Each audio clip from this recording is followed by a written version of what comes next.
All right. Hello. Welcome to NAFI Mentor Live for January 2025. This is episode 88, and we're very happy that you're here tonight. We have a fantastic show as always, but this one is especially uh, special, I guess I'll say, because we're talking about not just what's happening today in the present, but what does the future of aviation and aviation training look like? And we have a wonderful guest coming up, Greg Reverdiau of the Pilot Institute. And I didn't introduce myself. I'm Nathan Ballard. I'm a master CFI from the Atlanta area. And I'm not Aaron Dabney. I'm trying to be, but I'm filling in for him today. And hopefully we'll have a good mentor live here. So a couple of things just to remind everybody, this webinar does qualify for Wings credit. So be sure at the end of the course to go to FAAsafety.gov or click the Earn Wings credit button on the right side of your screen to go directly to the course and complete the quiz. And then just like that, you'll have some Wings credit for the class, for the course. The other thing before I go into introduce Greg here is that NAFI, the National Association of Flight Instructors, if you didn't know, it is a flight instructor based organization, but we're open to everybody. So if you're not a flight instructor, that's totally fine. Join NAFI. There's lots of great benefits, and we'd love to have you. So without further ado, I'll introduce Greg. Greg, you have the flight controls. Thank you, Nathan. I appreciate it, and thank you, everyone, for joining. This is a topic that I'm really passionate about, and I hope that this shows through the presentation. This is something that I've been looking into for a long time. This is something that we've implemented over the years here at Pilot Institute, and then I'm excited to see the reaction and see the questions that you guys have. So today I want to talk about really maybe an overview of virtual reality, or augmented reality, two different terms. I'm even going to introduce a third term called mixed reality, and we'll see that in the presentation. And the impact really that it's going to have, I think, in the future on modern flight training and also ground training.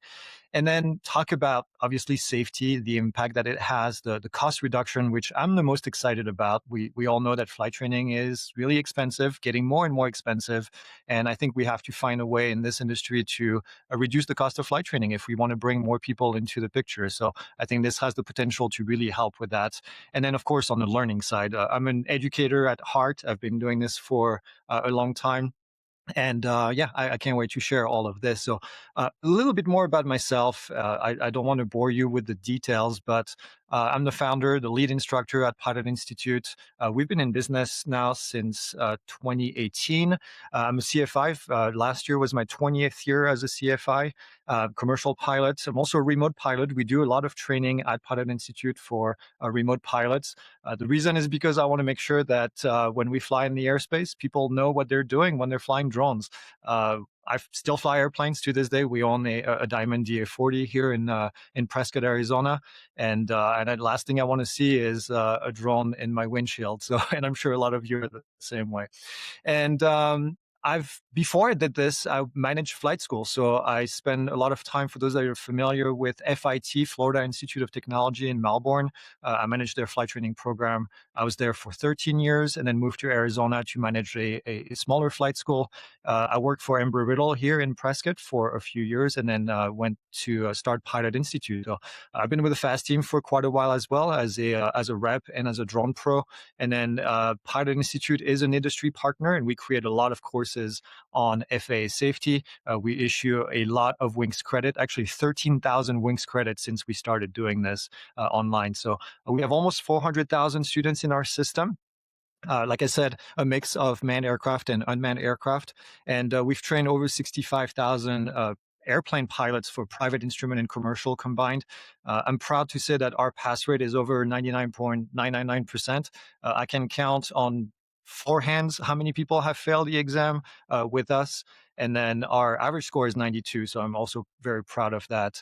We've grown our course catalog to be fairly massive, 67 courses in the course last time I checked, and quite a few free courses. So I'll provide you some free resources. I'm not here to sell you anything. I'm here to share all the exciting things that we can do with virtual reality. So Let's get to it. Let's go ahead and talk about the augmented reality. I'll start with this because I think it's kind of the simplest technology. Let me make sure we have the right slide here. There you go. Uh, Augmented reality. I want you to think about this as an overlay of information that's going to be on top of the real world. And at the moment, really, this is done using a tablet or using your cell phone. So I don't know if you've ever used this, but if you haven't, there's quite a few websites that have the ability for you to download a digital model of something and then display it on a table, maybe. Apple does this. If you're an Apple consumer, you can download a laptop and put it on your desk and see what the computer actually looks like. And all of that is done through your screen right here in the actual environment. So I'll show you some applications of what we can do with this in the real world, but this is great to augmented reality, right? Sounds obvious, but to augment the real world. And what I'm going to do in this presentation is I'm going to show you what I believe the future is going to look like with, especially with augmented reality.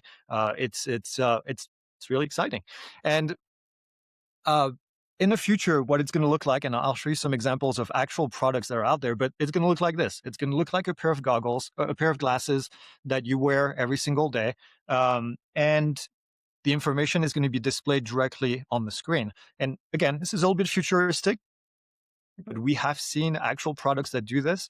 They're not available for sale at the moment, but in a few years, I have no doubt that they will be out there. And then we have virtual reality, which is a bit more immersive. This is where you have a set of goggles like this one right here. This is one that's actually fairly affordable. I'll give you more information on that. But you're going to put that on your face and you're going to look funny. But you will be completely immersed in an environment. And I'll show you examples of some of the things that we've done with this. Of course, it requires special equipment, so it's not as efficient as wearing a pair of glasses like this. But you'll be able to move around, and after a while, you actually really get into it. We have a pre-flight simulator where you have the ability to put this, and you end up being in a big hangar. And as you walk around, you get towards the wing, and you're gonna duck because you don't want to hit your head on the wing, even though it's not real, right? It's all virtual, so it gets very very immersive. It's better if you have a little bit of space around you to do it. Although it is possible to put the goggles right here on the seat like this, and then kind of move around and be able to just look over the entire environment. A lot of these goggles today have the ability to mix virtual reality with augmented reality. A good example of this is the Apple goggles. So this is the one on the left, and don't get a heart attack when you see the price point. It is a first generation, which means that it is expensive. But putting this on, I actually have a kind of a quick story on this. We had a kid's birthday party at my house not too long ago for one of my young kid, and one of the parents, we started talking about this, and I said, you got to put these goggles on. So I put the goggles on him, and it was just amazing, his reaction. He was like, wow, this is just amazing. And he spent almost an hour just in the goggles, moving around, looking at the environment, and seeing the augmented reality, being able to see the scene. This has a little camera. I have a pair here. I use them actually almost every day, and it has a little camera embedded into the front of this thing that reproduce the environment inside the goggles, so you can see the entire thing that's going on around you, but then it adds a bunch of components into the environment, so it's really immersive. The other set that you have on the right side here is kind of the newest generation of this one, the Meta Quest 3S. Those are $300. Very affordable, very very capable. Obviously you're not going to get the quality of a $3,000 set, but still completely practical. This is what we use when we go to trade shows, and we kind of showcase what virtual reality can do, and they work amazingly. So what I want to do next is I want to show you what an aircraft pre-flight simulator looks like, and a little bit of background on this. When I managed the flight school, we had a lot of students that showed up and either had never seen an airplane, that this is, the case for a lot of students that are starting, or we had students that were returning that would just go to the ramp and take a look at the aircraft, which means that during that time you can't really use it as a flight instructor, or the other students can't use it. So I wanted to create something that students could do at home. They can put the goggles on, they can be in a virtual environment, and then they can learn about the aircraft itself. And you'll see. I'm going to play the video. It's I think about a little less than a minute, and then I'll talk over it, and then we'll come back and we'll talk about the advantages of doing it this way. But very beginning, there's a little hanger here. You can actually grab the little airplane on the table. This is me recording this in the goggles a couple of days ago. We have three different models: a Piper, a Diamond, a Cessna. I put the Diamond here in the hanger, and then it kind of transports you into a hangar. And keep in mind, this is all in 2D here, but in 3D, it looks a lot more realistic. So I can move the ailerons around. I can click on the flaps right here. It's going to show me a little panel that explains the flaps. And then not only that, but you can see now in transparency, it's actually showing the inside of how the flaps are moving. I can grab the rudder, I can move it around, I can see how the pulleys are connected to the rudder inside of the aircraft, all in 3D. I can go to the engine. This is my favorite. I can click on the engine, and now look at this. Now we have an engine that is transparent, fully transparent. I can put my head inside of the engine as it is moving and see all the pistons. I can see the fuel tanks, the fuel lines. I can see basically everything. Then I can get into the cockpit, and inside the cockpit, I can play with the control yoke in the Diamond, and I can see that the ailerons are moving to the left, to the right, moving up and down. We can go into a 172 right here. We can look at the brake system and see where the brake pads are, and see where the wheels are underneath the covers. We can see the pitot tube, the pitot-static system that's connected to the instruments inside of the G1000 here in the cockpit. And then we can click also on different instrument inside the cockpit. For example, the mixture. The mixture shows you all of the fuel system. You can see the fuel tanks right here. I can also click on the trim wheel, and now look, you can see the trim wires that are and where they're connected. And I know this is going pretty fast. I didn't want to make the video too long, but we can move the flaps. We can see how the flaps are moving inside of the cockpit. So very interactive. Something that students can do at home, something that students can do before a flight, so they can review the systems. But to me, the big advantage, and there's quite a few Greg, advantages here. let Yeah, me ask you yeah, a yeah. quick question real quick. We had a great question from Ian in the chat. Was and not to get in, he was asking about kind of the home setup, and without getting into specs, hardware type of thing. Is that what you just showed us? Is that something that you envision, or the technology exists with the platform for someone to do at home? Yep. If you have one of these, $300 later, you download the app like you would on your phone. You click on it, and there you are. You're in the environment. And that app, by the way, is available for free. We make it available for free for that reason, because I do want people to know their systems a lot better. But yeah, it's within minutes. If you have a set already at home, it's compatible with all of the MetaQuest VR headsets, and you're ready to go. Nice. And I guess the follow question to that is: does someone with a older computer, is that going to hinder them, or is all that hosted somewhere so the processing power is up in the cloud or Yep. through the It's all goggles? right here. Okay. Okay. Yeah, it's all right here from the goggles. So you don't need to connect your goggles to anything. They're standalone. They have their own computer, their own computing power, and yeah, it's all integrated, which is the beauty of it. This is why I'm really excited about this, because a flight school can buy 3 or 4 of these, make them available to students for free, and see that their knowledge gets that much better. So what I love about this approach is the ability to see components that you can't see otherwise, right? I showed you the fuel tanks. I showed you the pistons and the connecting rod and the valves that are moving inside of the engine. I showed you the pitot-static system, the pulleys that are connected to the flight controls.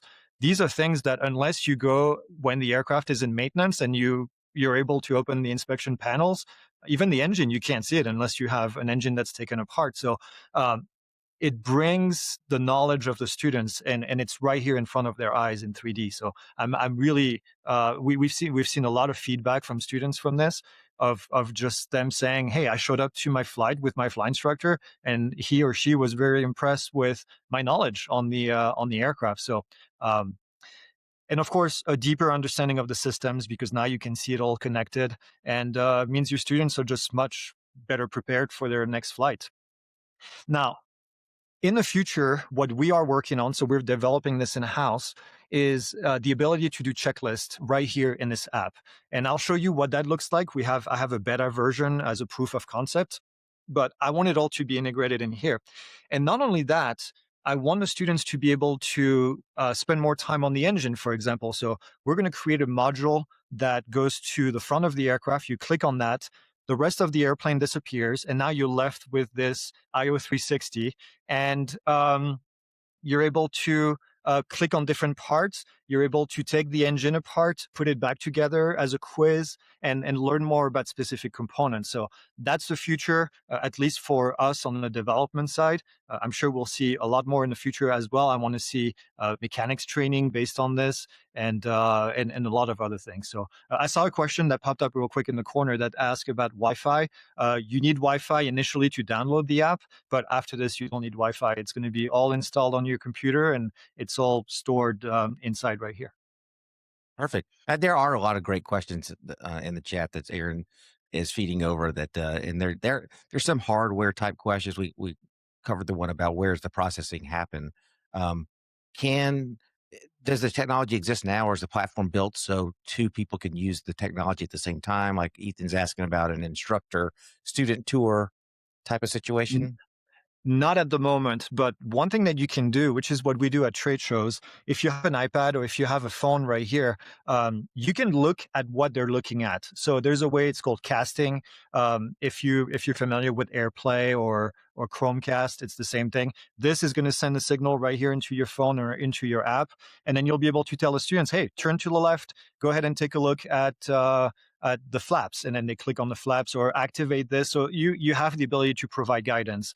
We don't have an environment where two people can meet at the moment, but that's actually, I didn't really think about it, but that's I'm adding this to my list for my Right. developers. The NAFI comment section has delivered here. And one other question before you go on. For I've got like 6 pair of glasses right here. If I have I need correction in my vision, or I have reading glasses, what's the deal with that? We had a question about that from That's Rocky. a great question. You can wear these with corrective glasses. On the Apple side of things, you can also wear them with it, but they also have special lenses that you can order when you buy the glasses that will go and correct, so you can take your glasses off. But we have seen plenty of people at trade shows that just wear these. They're wide enough that you can put the glasses in there, unless you have very bulky glasses, and then you'll be able to see straight from there. And then you can change the gap between your eyes as well. So there's a diopter adjustment going left and right to make it fit nicely right in front of your eyes. Apple is far more complex because they use eye movement to look around, which is also an experience in itself. You just look at something and then you use your fingers and you click like this and it selects it. There's no controller. The cheaper ones have a little controller like this that you use to kind of click around and navigate. But the Apple experience is over the top for sure. Right?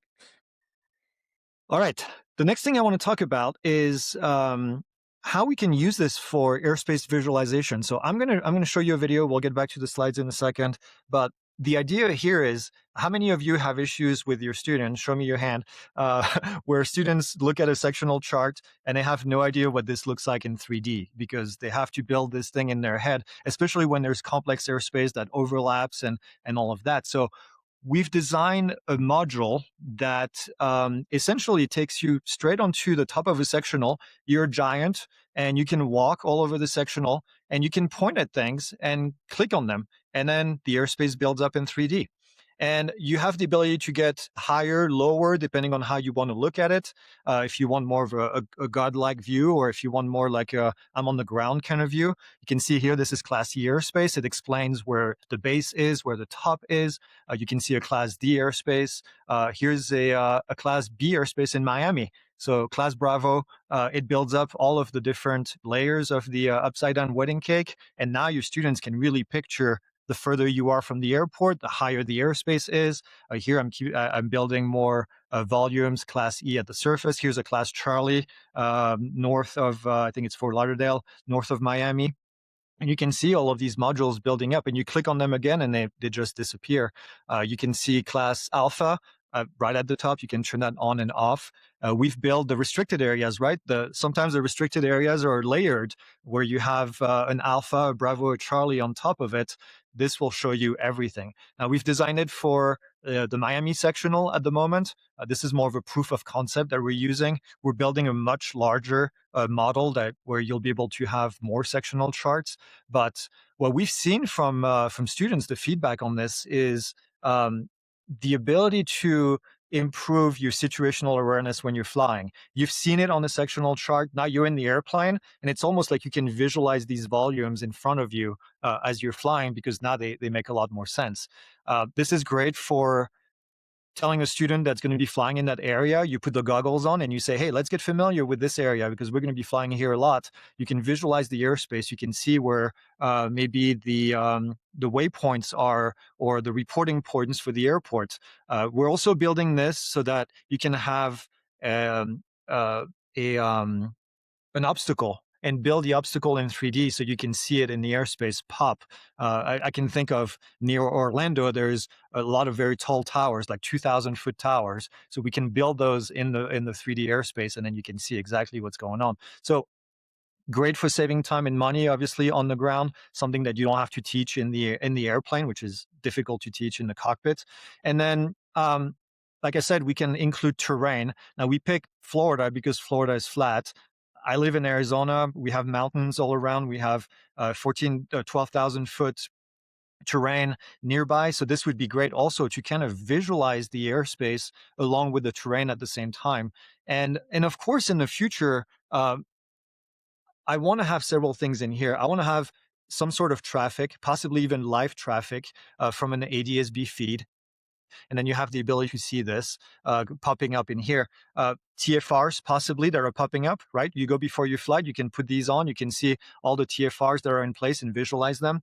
And then cross-country planning. Imagine being able to say, hey, I'm going to fly from Melbourne. I used to fly there all the way to Key West. And then now you can visualize your flight path going through all the airspace. Great for students to get that visualization. And then if we can even add the live weather on top of it, but in addition to getting your briefing from a briefer or getting it from ForeFlight, now you can visualize this live weather, how it's going to be during your flight. What an amazing tool. Again, I'm dreaming. This is future, but we have the technology to make it happen. So it's not that far of a stretch, quite frankly. Well, since we're talking about the future and dreaming, I have a question for you. This is just coming from me. What do you think about? I mean, how nice would it be before you actually flew into a TFR that had some nice glasses on that said, "Hey, there's the ring of the TFR." Yep. How far away do you think we are from that? It's not. It's not that far, because if you think about it, we have all the data already. It's data that has the geo information. So we have the lat long of pretty much every bit of airspace. Quick tip, actually, if you have Google Earth, you can download the airspace from the FAA, and then it will create these volumes in Google Earth that shows you where the airspace is located. So technically, we have it. We have a GPS. We know which direction you're looking at. So why not, overlay all of this? So I would say once, let me get my props right here. Once this becomes the size of this, then we can talk about this technology being in the cockpit. Can we make it happen with these goggles today or tomorrow or in 2 years? More than likely. Getting to this is going to take, I think, more like 5 to 10 years before we have it.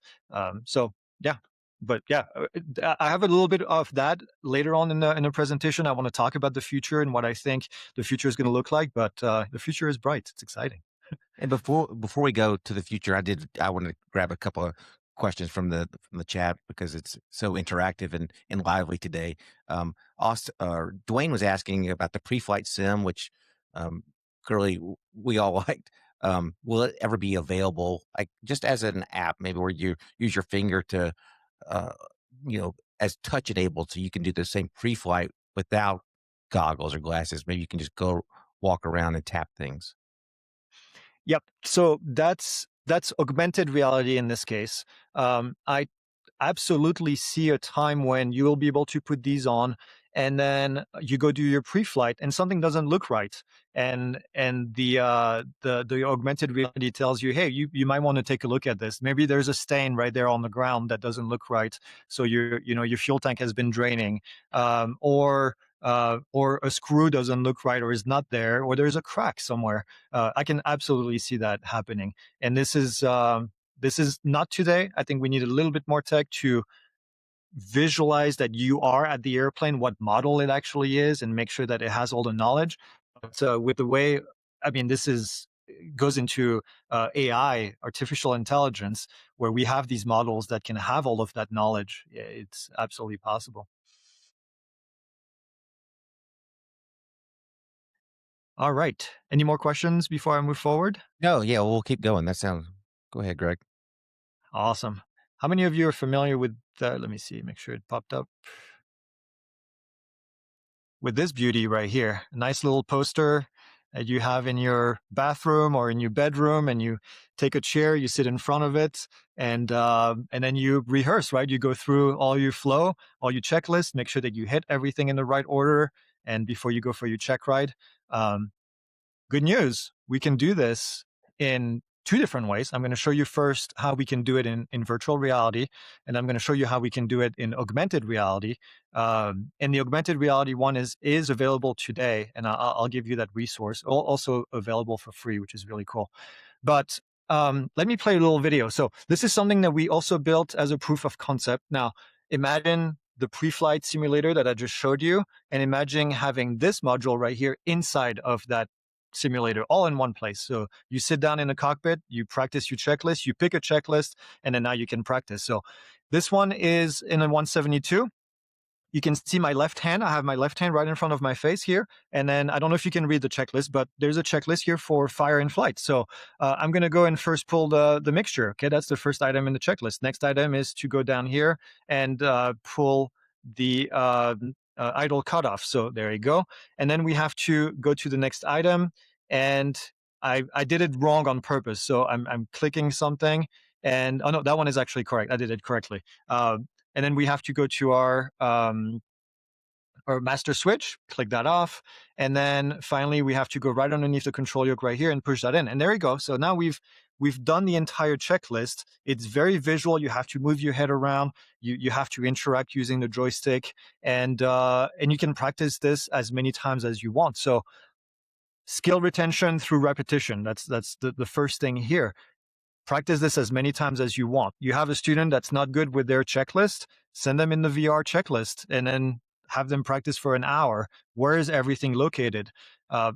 Much more cost effective, obviously, than being inside the cockpit. Much more realism than you would have with a poster. And then what we found, and what I found personally, because I've been using this for a while, is much quicker in case of an emergency. Because I've done it. Now I've done this checklist. I've demonstrated this checklist 100 times to people now, and I know exactly where I'm going to go if I have an engine fire in flight. So the more you do it, the better it's going to be. There are some limitations, not a whole lot of haptic feedback, so not a whole lot of feel. You're using this controller here. You're not grabbing the mixture lever. You're not grabbing the switch. You're not moving that around. So it's missing a little bit of that, but I don't know how we change that in the future. I don't know if we ever will be able to do this, but at least, this is a flow that you can follow. So this one is really cool. What I wanted to do with this is I realized that not everybody has one of these at home. And I wanted to do this in an augmented reality format. So everybody has one of these at home. Most everybody that flies has an iPad because they use for flight on it. So you're at home, and I'm going to show you the next thing, which is the augmented reality checklist. And this is for the 172 right now. You go in here, you can select any of the procedures, any of the checklists. So I'm going to show you the same checklist we just looked at, which is the engine fire in flight. You have to have camera control, but I did this in our studio earlier a couple days ago. And you can see that I'm actually in the studio. So we are in the environment. And I'm able now to look at my checklist. Okay, pull the mixture. I click on that. It's just a little dot I have to click. Okay, now go for the fuel shutoff valve. And then we have to go fuel pump off. So I did this one wrong. Instead of clicking the fuel pump, I clicked the wrong button. It gives you feedback. And then now I click the right one. And then master switch. and then we have to go to the last one, which is the cabin heat, and click on that, and then you're done. You can move to the next checklist. So this can be done literally. It's me holding my phone like this and moving my phone around as I'm getting the feedback. And I don't know how many of you are familiar with the term doom scrolling, but people are going on TikTok or on Instagram or on Facebook and just how many times do students do this at home? Instead, they could be on their phone practicing their checklist, practicing their flow. And the beauty is that this is available for free on the website today. Students can use it. It's only for the 172 at the moment, but we are adding more to it. And in the future, remember those little glasses here? Same thing. Just put the glasses on. Now you have a virtual cockpit in front of you, any airplane, and then you can pull any checklist and start practicing them as much as you want. All right. Any questions on that one? I do have a question from Aaron Dabney, who's usually the host. He wanted to know if he can run this on his 1998 Nokia 3310 cell phone. Is that going to work? Nokia is the Oh, best platform ever. So yeah, absolutely. okay, good to hear.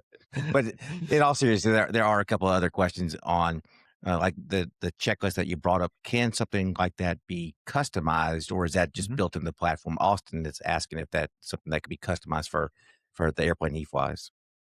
Yeah, so we can work. This would have to be a custom thing that we do. We don't have the ability at the moment to allow people to do their own checklist. So we're using the POH checklist. But if you're at a flight school, we can definitely work with you to create something that would be more personalized with possibly even their logo on it. But yeah, for right now, we're sticking with the one that's in the POH. Perfect. And then one of our regular contributors to Mentor Live, Fred, is in the chat, and he was curious what your thoughts are about does something like this. What are your thoughts around this being actually loggable sim time? Is that something that you see happening? That's going to be up to the FAA, I guess. Yeah, it's experience. I don't know if it's worthy of being logged as flight time in the logbook, as because obviously this is not as precise as you would see in an AATD or a full flight sim. I could see this being used in a full flight sim in addition, right? So you get additional information, especially when you're starting. Airlines would probably love to have this to get people through training quicker and give them more feedback. But yeah, I don't know about logging this into your logbook, but this will save you time. I can guarantee you that for sure. Perfect. Thank you. So the next thing I want to talk about is a new term. I kind of mentioned it early on, which is what we call mixed reality. Think about mixed reality as a combination of VR and AR kind of all put together. And the best example is this company called True Course Simulations. They're actually based here in Prescott, so we've been doing a lot of development with them. And what they've done is they're using this right here inside of a flight simulator. So you can see the picture here. This is actually their sim at Oshkosh, and they have a G1000, an actual real G1000 right here as a sim. In front of the students, they have the throttle quadrant, they have the control yoke, they have even the iPad with the checklist on it. But what you see inside of the goggles is the bottom part of the goggles is real life. You see your own hands, you see your G1000 display, and on the top part is a virtual environment. So imagine being in the sim and all of a sudden you're practicing instrument and you want your student to be in a thunderstorm or inside of a cloud and have a little bit of turbulence, then you can turn that on and your students is still going to see their hands. So it's very real. It looks like you're clicking on things because you actually are clicking on things. You can turn the knobs of the G1000 physically on the G1000, but everything else around you. So it's like it's like the what do you call them, the hood that you put on, right? It's like an advanced hood. It's a hood but that has like a full display on it, if you want to think about it this way. um, it's very good to simulate high risk scenarios that you wouldn't otherwise be able to do in real life. And we know that simulators are able to do this, right? But this is adding another level of realism. And what they've done to their sim is they've added a little bit of movement at the bottom. I don't know if you can see in the picture, but they have little feet that will go up and down a little bit, and it vibrates from time to time if you're in a thunderstorm. It's not a full motion by any means. But it adds enough realism that when you're banking to the left, it feels like you're banking to the left, and banking to the right, and climbing and descending, and just add that much more realism to it. So, great product. They're doing a lot of work right now with larger flight schools, and they're seeing really good results of flight time being decreased because they're using this before they send students to do anything else. They have a whole curriculum that students have to go through and do. So I can see more people in the future bringing this kind of technology in their sim. So let's kind of recap, talk about safety benefits. Obviously, like I just mentioned, this is a risk-free environment where we can practice things that otherwise we wouldn't be able to practice in real life. Repetition, variation, this is big, especially with checklists. You can sit there, you can redo your checklist over and over again until you know where the flow is. You can look at systems and learn about the systems as many times as you want. Doesn't cost you anything. So I'm a big fan of that. Weather related training. We can do instrument training in the goggles by putting this environment and teaching the students to fly in something more complex and more realistic than having a screen in front of you that has a thunderstorm that's not as realistic as this. And then practicing your emergency response. I talked about this with the checklist. You're in flight, you've done it 20 times, and when you have an actual emergency, it's instantaneous. You know exactly what to do. And then I think for the flight school and for the flight instructors, a better standardization of knowledge. Everything is in one place. It's one instructor, if you want to think about it, that teaches the same thing over and over again. And your students will know the systems because it's been taught in a single way.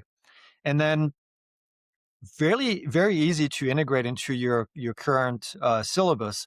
If you have a section about aircraft systems, just add one line item that says go in the VR lab and then go spend a half hour or an hour on the pre-flight simulator. You don't really add much more than that.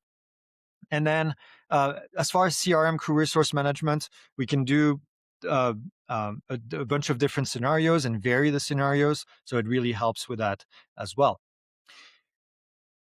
Money. Let's talk about money because, like I said in the introduction, flight training is expensive. It's getting more and more expensive, and we need to find ways to help students save money. And I think this is a great way to do it. Very minimal investment, especially if we talk about augmented reality, where you already have a phone, you have an iPad, you don't need to buy anything else. This means that you spend less time in the aircraft. We know the old adage of the aircraft is a terrible place to teach, right? So let's do it somewhere else. Let's do it on the ground. Let's do it in a safe environment where the students can pause and get the information in their brain. This also means for flight schools, if any of you are watching for flight schools, this means that we can spend more time and flight instructors, more time spent on stick and rudder skills and doing what you should be doing as a flight instructor. And then it means that the flight instructors have more time to spend flying rather than doing ground lessons. We we all know how much flight instructors love doing ground lessons. I don't blame them. I've been there, done that. I wish I had help, and I can send my students and say, "Hey, go study. We'll do a ground, but the ground is going to be me testing you. It's not going to be me teaching you anything. You should know all of this stuff already." And for flight school owners, it means that your flight instructors are in the airplane making money because we know that flying airplanes is important as a flight school. It's not all rosy. There are some limitations. I think we will always have limitations. Some of these we'll be able to get rid of in the future. The haptic feedback is probably one of the most difficult one because I don't know how we change that in the future. So uh, the other one is the equipment size. You can see the picture that I put in here. It's bulky. You can wear those for a few hours if you're trained, if your neck muscles have adjusted. I do wear mine, my Apple goggles. I wear them almost 2 hours every day because I work with my laptop a lot, and it's I have the ability to extend my screen. So I have a lot of experience with those. But equipment size, like I said, once we get down to this format, it will be a lot better. And then at the moment, there's only a few resources available. As far as I know, there's a few flight schools that have worked on some content. We have worked on a lot of content. Some airlines and some flight attendant training have worked on some content, but it's still fairly limited and not super available. So I hope in the future we see more and more of these training program. And and it's expensive to develop. I have a team. I have a team of several people that are working on this on a regular basis and creating more content. But to me, it's an investment that I want to make because I believe in it. So, and then of course, because of all these things, the adoption rate in the industry is still fairly low. We see more and more flight school interested in having a VR lab somewhere where they can have goggles and help students. But I hope we see more and more of these in the future. So I don't know if we have any questions before I Yep. move on to the next topic. We do. There are some good ones out there. You know how you go into a flight school for the first time for a discovery flight, and there's that pile of old headsets, and you grab one, and they're gross, and they don't work well, and you Yeah. end up getting your own headset. Is this the kind of thing you envision, Greg, that everyone's going to need their own glasses at some point, or do flight schools just need to get a pair or two and go from there? Or do you kind of see all of us pilots at some point having some, the Meta or the Apple glasses?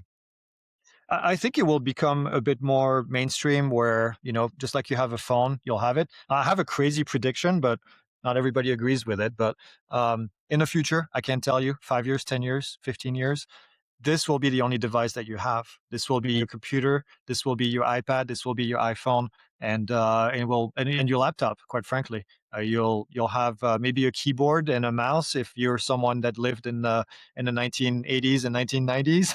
But otherwise, I think it's going to be very just hands free. I can see already with the Apple goggles the ability to navigate around. Typing is still a little cumbersome, but we're in the early days, I think. But it works. I can use the Apple goggles without any other device than my hand. So I think it's going to be more mainstream. As far as implementation, that's my next slide. But I do believe flight school can get started by buying a couple of these. Um, I'll show you on the Apple ones because it's a little bit easier to remove. But you can remove this thing here and clean it and put it right back on it. We have when we do trade shows, we have little socks that we put on top here that are uh, disposable. You put it on here, and then when people are done, you remove it, and then you put another one, and it keeps it clean and reusable. And then this is not like a headset, which is expensive. This is fairly disposable. You use it for a year, it's messed up, you buy another one. It's $200, $300.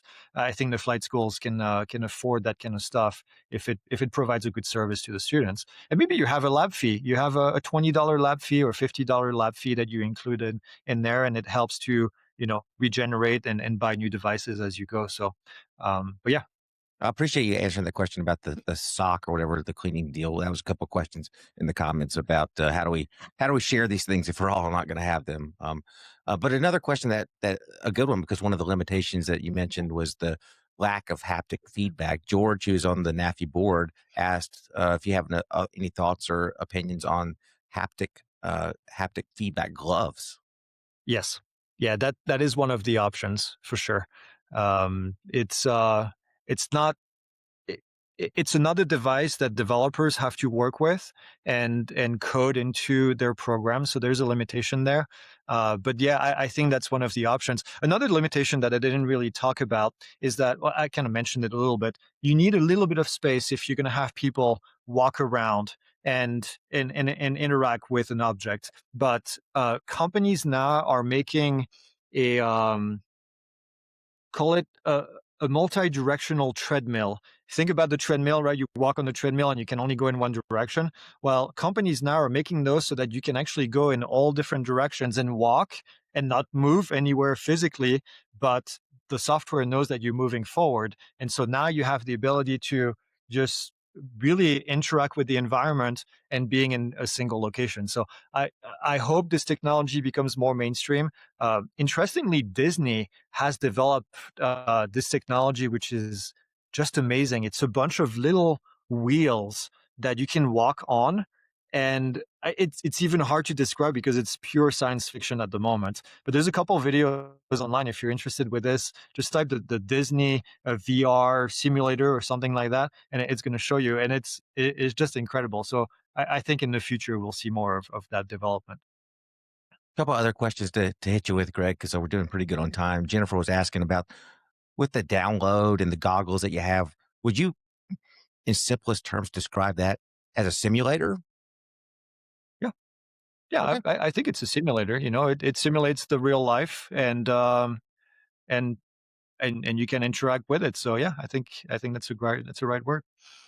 And Barry was wondering, I guess, about model of the Meta headset to get. Is it always just best to get whatever the latest and greatest is, or is there a tried and true, like the one that you showed? That's the one people should look into. I would go for this. This is the 3. They just came up with the 3S. I don't have it yet, but I've had every model. The 2 was probably one of the most popular headset that we've ever seen. They're harder to find now. They're getting a little bit older. This, you can see like the three different things here. These are cameras that help with the augmented reality aspect of this. So for augmented reality, this is amazing. And I think these are $300 right now. So you really can't go wrong with that. So those are the 3. The 3S are the new ones. The 3S are a little bit cheaper. So I'm going to be trying them pretty soon and seeing the difference. But yeah, the 3 we've used them at trade shows. We've had hundreds of people put them on, and they work really well. And the last one for me before you continue, John was asking about the implementation of this in flight schools. Is this something you think that the flight schools would need to have the burden of setting this up, or is that possibly a market for a third party to come in and say, hey, here's our VR AR solution for you? What do you think about that? I think it's cheap enough that flight schools can do it on their own because they're not tied to a specific vendor or to a specific software. We have our software and it does certain things, but somebody else might want to create software that focuses on something different. And so I think it's good if you do it on your own. I don't think the investment at this stage is extremely crazy. Great, thank you. Awesome. Well, this is a great transition into implementation tips. So, I would recommend for flight schools, and I've like I said, I've matched flight schools for many years. One bigger than the other. I know budgets are tight, but I think when you think about the cost of a flight simulator, this is a fraction of that. If you were to buy a couple goggles for, let's say, $1,500, you can have a pretty decent lab available and make it free to the students or a very cheap fee to access it. And I think students will always enjoy that. And then talk to your sim provider. They may have an option with VR. So these goggles right here, if you have Microsoft Flight Sim, these are the Meta. Um, you can plug that into your computer. Now, you do need a computer that's going to have a little bit of oomph because it needs to process quite a bit of data. Not all the computing is done at that level with Microsoft Flight Sim, but it's quite the experience actually to fly Microsoft Flight Sim, have the feed going directly into the goggles. You can actually put your head outside the window like this of the aircraft and look around, and it's just very trippy.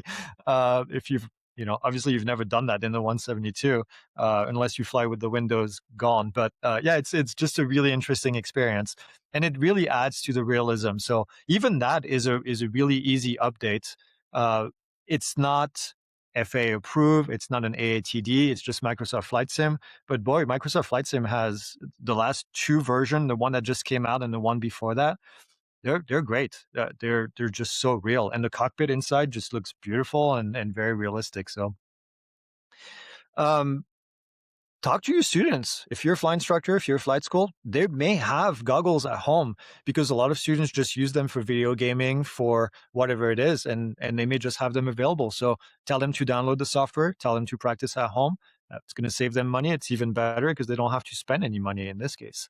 And then if you're a flight instructor, give your students homework. This is what it's designed for, right? A lot of what I do at Pilot Institute, I want to make it so that we help the instructor do their jobs.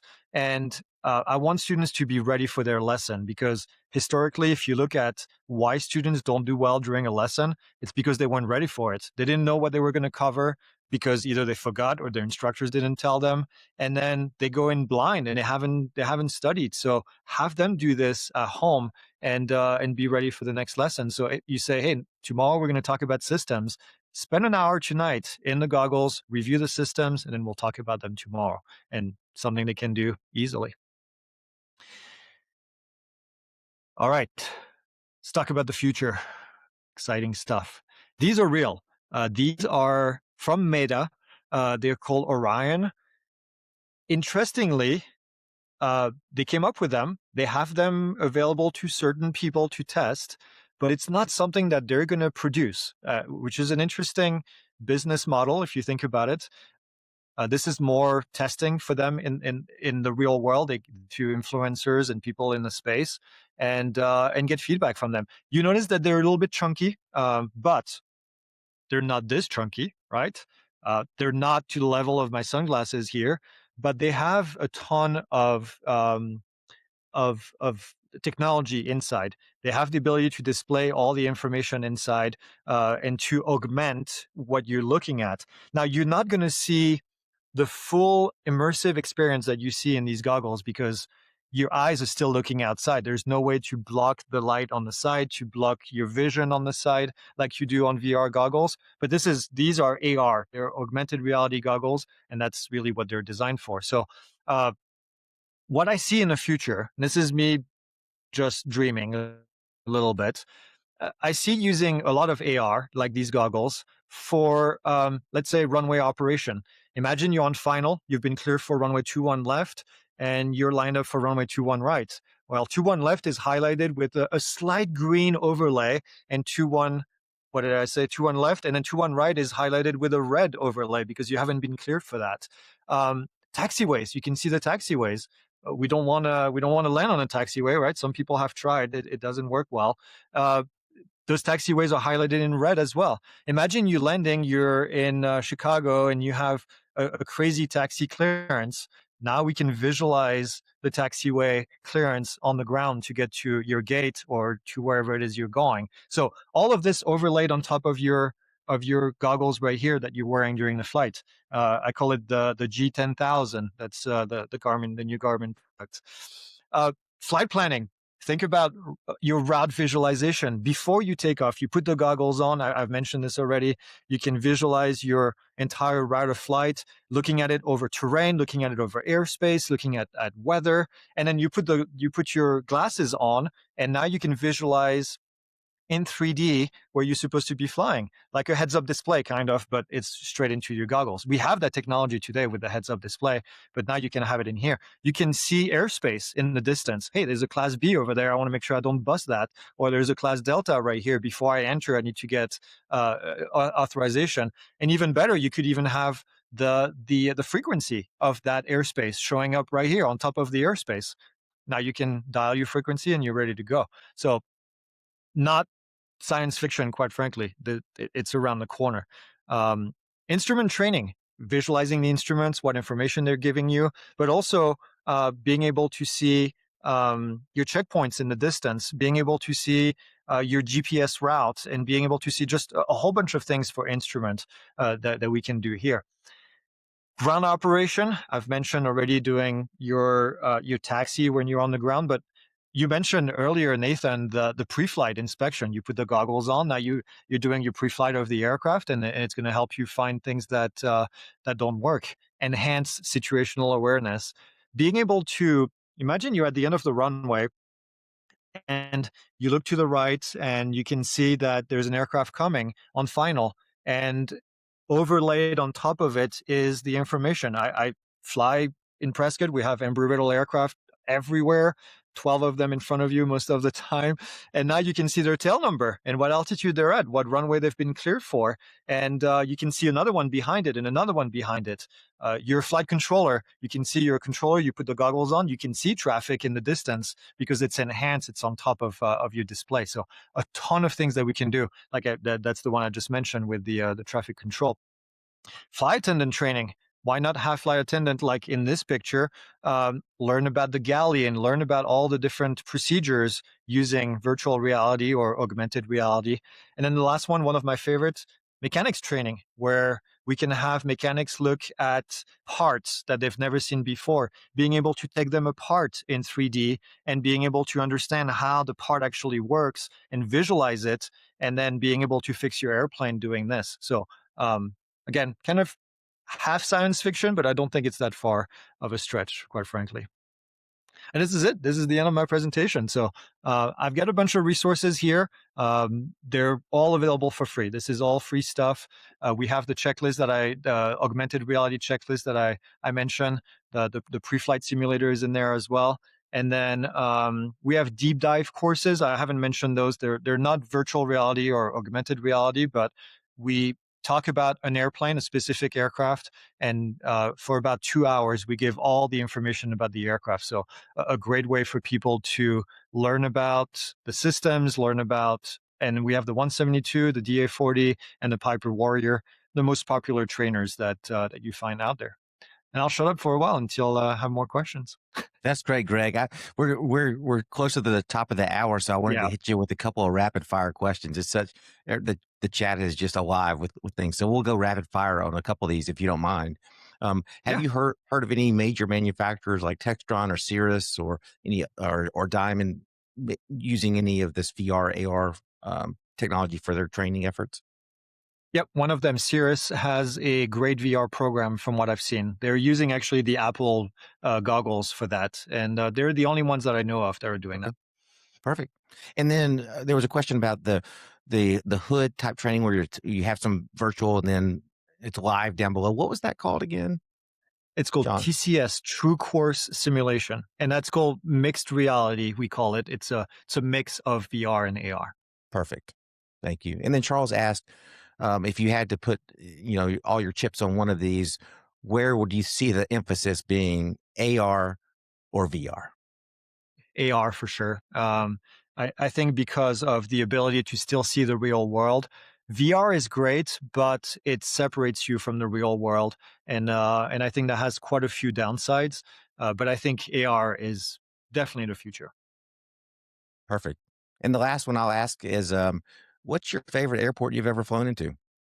Ooh, well, I'm not far from Sedona, so my heart kind of goes to Sedona because the beautiful scenery, the experience with the approach. If you're not familiar with Sedona, we call it the aircraft carrier approach. It's sitting on top of a plateau, and I think if any airport you have to visit in the U.S., I think this would be the one for me. That's awesome, and maybe that's the one you do in VR or AR before you go in there in 3D Yep, to yep, get there, so exactly. It is a dangerous airport if you don't know what you're doing.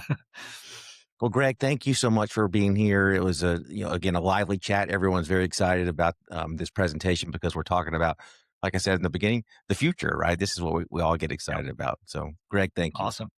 Thanks for having me. Yep. I'll go ahead and remind everybody that our next Mentor Live is going to be with Sarah Stout, the program development manager of NAFI, and she is great. And if you should definitely check our work out in the especially the More Right Rudder podcast, what she's doing, which is phenomenal. And speaking of NAFI, it's so easy to join on the right side of this of your screen.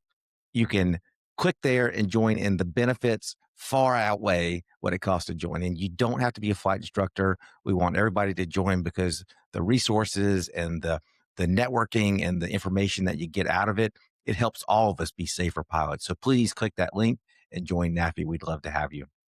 The other thing that you can do that's super easy with just a couple of clicks is get your wings credits. And with that, I will close out episode 88. Thank you again, Greg. And everyone, fly safe and have a good evening. See ya.